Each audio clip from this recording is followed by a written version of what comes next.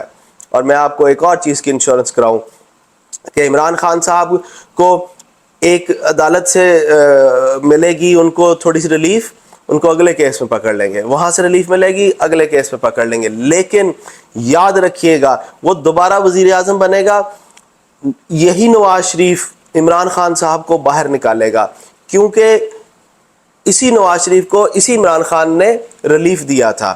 انہوں نے ایک دوسرے کو لک آفٹر کرنا ہوتا ہے. ان دونوں کے بچے برطانیہ میں رہتے ہیں، ان دونوں کے بچے برطانیہ سے واپس نہیں آنے والے. ان دونوں کے بچوں کے سٹیکس برطانیہ میں ہیں، ان کا فیوچر برطانیہ میں ہے، ان کی شادیاں بھی وہیں ہونی ہیں، اور انہوں نے پاکستان میں نہیں آنا. عمران خان صاحب جو ڈرامہ کرتے ہیں نا کہ میں کہاں جاؤں، میرا ملک ہے، میں کدھر چلا جاؤں، تو بھائی جان بندہ ادھر ہی جاتا ہے جہاں اولاد ہوتی ہے، بڑھاپے میں خاص طور پہ. تو آپ ان غریب میٹر لیڈرز کو پلیز مت ماریں، اور آپ کے تمام مسائل کے ذمہ دار وہ لوگ ہیں جن کی گاڑیوں کے آگے آپ پھول نچھاور کرتے ہیں اور جن کی گاڑیوں کے آگے آپ بھنگڑے ڈالتے ہیں. ان کے بچے اگر یہاں پر ہیں تو وہ امریکن سکولوں میں یا ایچ ایس این کالج میں پڑھتے ہیں، وہ اس سکول میں بھی نہیں جاتے جہاں آپ کا بچہ جاتا ہے. وہاں سے تعلیم حاصل کرنے کے بعد یہ لوگ جاتے ہیں ہارورڈ، برکلے، آکسفورڈ. مجھے تو ان کے سپیلنگ بھی نہیں آتے بھائی، نہ آپ کے بچوں کو آتے ہوں گے. یہ اس سکول سسٹم میں سے بھی نہیں گزرتے جس میں سے آپ کے بچے گزرتے ہیں. اس کے بعد یہی بچے آپ پہ حکمرانی کرتے ہیں آپ کے ووٹ لے کر. اور ان کو کیسے پتا چلے کہ ایک غریب آدمی کے مسائل کیا ہے، ایک غریب آدمی کس طریقے سے اپنا پیٹ کاٹ کر اپنے بچوں کو پڑھاتا ہے اور پھر کسی سٹیج پر لے کر جاتا ہے. بہرحال ابھی آپ آپس میں ایک دوسرے سے ان سیاستدانوں کی خاطر خدا را لڑنا چھوڑ دیں، اور آنے والے الیکشن میں اس شخص کو ووٹ دیں جو کہ غریب ہو، آپ جیسا ہو، آپ میں سے ہو، آپ کے بارے میں سوچتا ہو، اور نہ صرف آپ کے مسائل کو جانتا ہو بلکہ اس بات کا بھی اہل ہو کہ وہ مسائل کا حل نکال سکے. مجھے سانس چڑھ گیا ہے اور میں غصے میں بھی آ گیا ہوں، جو کہ بیماری میں اچھی بات نہیں ہے. میں آپ سے اجازت لوں گا. اللہ آپ سب کو آسانیاں نصیب فرمائے اور آسانیاں تقسیم کرنا نصیب فرمائے. السلام علیکم.